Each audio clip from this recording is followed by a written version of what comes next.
안녕하십니까, 박사입니다.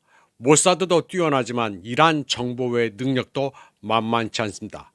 이란은 지난 6월 테헤란에 대한 공습에 가담한 파일럿과 지휘관, 드론 조종사의 인적 사항을 밝혀냈습니다.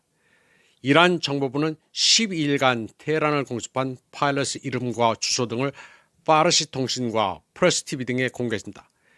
이스라엘군의 공습으로 1,000명 넘는 이란 민간인이 숨졌다면서 이스라엘 파일럿을 전범으로 규정하고 살생부에 올린 것입니다.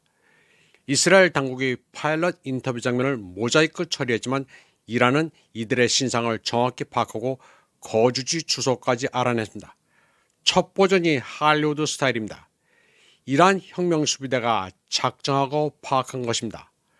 이란 정보부에 따르면 일단 신상이 파악된 조종사 2명은 119 박쥐 비행대대 여성 부편대장 야엘 아시소령과 그녀의 남편 바 프린스로 확인됐습니다. 아시소령은 1974년 욤 키푸르 전쟁 당시 실종된 조종사 시몬 아시소령의 친손녀로 밝혔습니다. 이란의 프레스TV는 이들이 살고 있는 주거지의 위성사진도 확보했다고 보도했습니다. 여성 파일럿 아쉬는 예전에 이스라엘 TV 인터뷰에서 겁에 질린 듯 안정을 취하고 싶다고 말했습니다. 이란 매체들은 그녀가 더 이상 안전하지 않다면서 이스라엘 요원들의 소재나 장비, 이동 경로 등 모든 정보를 갖고 있기 때문에 보복이 필요한 경우 실행하기가 쉽다고 보도했습니다. 또 이스라엘 공군 인원 중 일부는 전쟁 기간 내내 이란의 보복 작전으로 거주지가 공격받는 것을 이미 목격했다고 이란 매체는 전했습니다. 이란은 이스라엘을 손바닥처럼 보고 있습니다. 이스라엘은 영토가 작아 구석구석 파악하기가 그리 어렵지 않습니다. 이란 매체는 이스라엘 중부도시 야분에 있는 이스라엘군 파일럿의 거주지에 대한 보복 공격 이후의 사진도 게재했습니다. 이란은 이스라엘 파일럿에 대한 정보가 2사람만은 아니라면서 계속 공개하겠다고 밝히고 있습니다. 러시아는 이란에 F-35를 격추할 수 있는 S-400 트리움프 방공미사일을 인도했습니다. 여러 서구 매체들은 이란이 S-400을 이스파한 부근에서 시험 발사도 했다고 보도했습니다. S-400 트리움프는 사거리 250km의 지대공 미사일로 아주 위력적인 병기입니다. F-35나 B-2 폭격기가 이제는 이란 영공을 침투하기가 힘들게 생겼습니다. 이란은 그 사이 사거리 5,500km 이상의 장거리 미사일 호람샤르5도 개발하고 있습니다. 재래식과 핵탄두를 장착할 수 있는 호람샤르5는 30에서 40분이면 마하 20에 도달할 수 있습니다. 또 탄두 무게만 줄이면 사정거리가 16,000에서 18,000km에 달해 ICBM 수준입니다. 이론상 미국도 타격이 가능합니다. 그동안 골동품이나 다름없던 F-5나 F-14를 운용해오던 이란 공군은 새롭게 재건되고 있습니다. 소량이지만 러시아제 수호이 35를 도입한 것으로 보도되고 있습니다. 수호이 35는 최상의 4.5세대 전투기로 탁월한 운동 능력과 긴 항속거리를 자랑합니다. 스텔스기는 아니지만 F-35도 충분히 상대할 수 있습니다. 뿐만 아니라 이란은 중국산 J-10C 전투기도 일단 40대 정도 도입했습니다. 파키스탄 공군이 인도의 라팔 전투기를 격추한 기종입니다.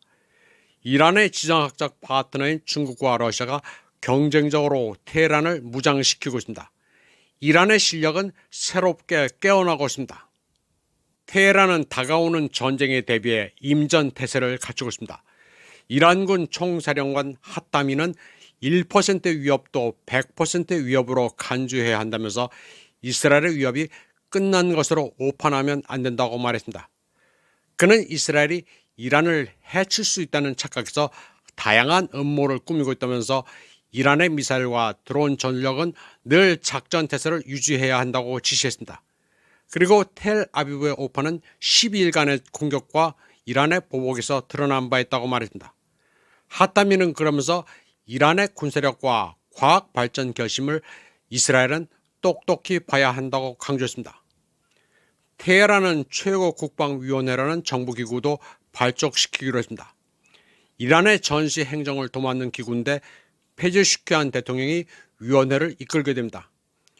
최고국방위원회는 이란 공화국 헌법에 명시된 기구로 1980년대 이란 이라크 전쟁 당시에도 있었습니다. 다음 소식입니다. 가자 지구의 팔레스타인 사람들을 학살하지 말라는 대규모 시위대의 물결이 호주 시드니 하버 브리지를 덮었습니다. 호주 ABC 방송은 팔레스타인 지지 시위대의 규모를 9만 명으로 추산했습니다. 한국 같으면 100만 명이라고 떠들 만한 인파입니다. 일반 시민과 NGO, 정치인, 작가 할 것 없이 가자 지구에서 벌어지고 있는 이스라엘의 인종 청소를 규탄했습니다. 시위에는 위킬릭스의 줄리안 어산지도 나왔습니다. 현재 가자 지구에서는 수많은 팔레스타인 사람들이 기아로 죽어가고 있습니다.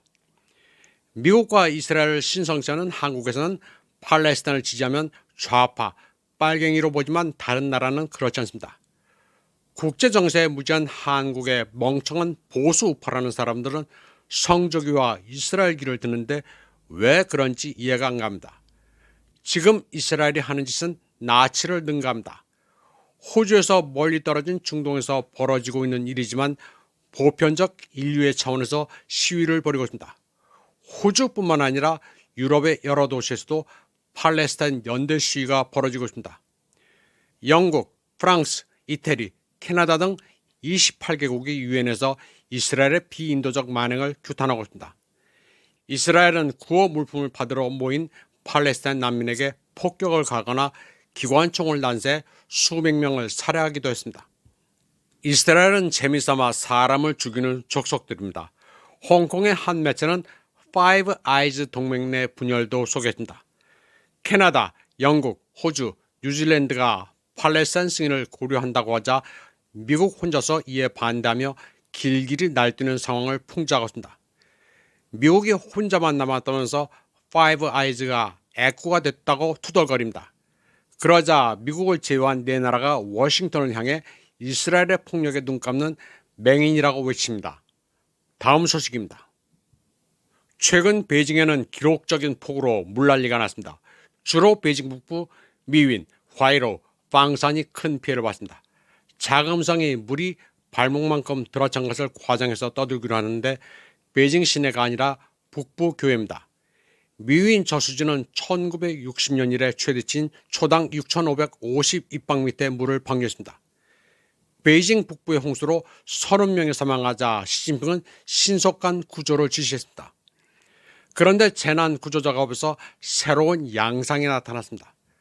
중국이 최고를 자랑하는 각종 드론이 등장했습니다. 헬기가 아니라 드론이 고립된 이재민을 구조했고 구호 물자 수송, 긴급 배수 작업에도 드론이 등장했습니다. 베이징과 함께 광시 지역에도 홍수가 발생했는데 구호 작업이 과학적이고 신속했습니다. 핫팩과 비상식량, 의류, 담요 등을 드론이 수송했고 고립된 이재민도 드론이 헬기를 대신해 구조했습니다. 이재민의 안전지대 수용도 발빠르게 이루어졌습니다. 현급에서 비치하고 있던 텐트와 조립식 임시 숙소도 체계적으로 보급됐습니다. 이번 재난에서는 드론을 상용한 저공 경제 모델이 재난 현장에도 성공적으로 적용됐습니다. 저공 경제의 발전은 아주 눈부십니다. 특히 중국은 공중 택시도 상용하고 있습니다. 최근에는 UAE에 10억 달러어치의 공중 택시를 판매하는 성과를 냈습니다. 한국에서는 중국에서 물난리가 나자 쾌재를 부르는 이상한 자들이 좀 있는 것 같습니다. 남의 나라에서 기상재해가 발생해 사람이 죽는 게 뭐 그리 즐거운지 성정이 뒤틀린 사람들이 적지 않습니다. 중국 망한다는 가짜뉴스에 중독된 사람들이 그런데 그 사람들 왜 그러는지 이해할 수가 없습니다. 다음 소식입니다. 보리스 존슨 전 영국 총리가 8월 5일 타이완을 방문합니다. 마지막 우크라이나인까지 싸우라면서 러우 평화 협상을 파토냈던 보리스 존슨이 타이베이를 방문하는 저희는 미뤄 짐작할 수 있습니다. 그는 타이완 외교부 주최를 열리는 케타 갈란 포럼에 참석합니다. 인도 퍼시픽 시큐리티 다이얼로그란 부제가 붙은 행사입니다. 참고로 케타 갈란은 타이베이 인근 원주민 부족 명칭으로 맨더린으로는 카이다 걸란이라고 합니다. 총통부합 대로의 명칭이 카에다 거란 대도입니다. 예전에는 장개석의 장수를 빈다고 해서 제소루라고 했는데 명칭이 바뀌었습니다. 올해 포럼에는 보리스 존슨과 함께 타이완을 경시하는 트럼프의 우려를 표명한 미 상원 군사위원회 위원장 로저 워커 의원도 대표단을 이끌고 방문합니다. 이에 앞서 타이완 외교부는 타이완과 지역 안보에 중점을 둔 이 포럼에 신비로운 VIP가 참석할 예정이라면서 보리스 존슨 티저 광고도 했습니다. 윌리엄 라이, 즉 라이칭다가 축사도 하고 일본, 슬로바키아, 전 유엔 대사 니키 헤일리 등도 참석한다고 선전했습니다.